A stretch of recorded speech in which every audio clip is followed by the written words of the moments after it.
Hey, what's up, guys? I'm making a painting of Akane from the anime called My Love Story with Yamada at level 999. Hope you guys will like it. So first, I use the acrylic painting of Brusto for the face and hair. The color is a little bit different from other that I used to paint. So, well, let's be blunt. It was really hard for me to paint this, but I really tried to make it look good. Let's just watch it in the short process video. Watch it till the end.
Here we go, guys. It's finished, and I really tried to paint this, but somehow I feel disappointed.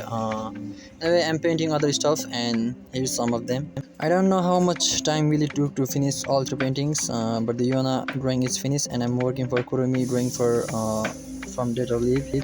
Hope you guys will watch the upcoming videos also. Thank you so much for watching. Let's meet in the next video.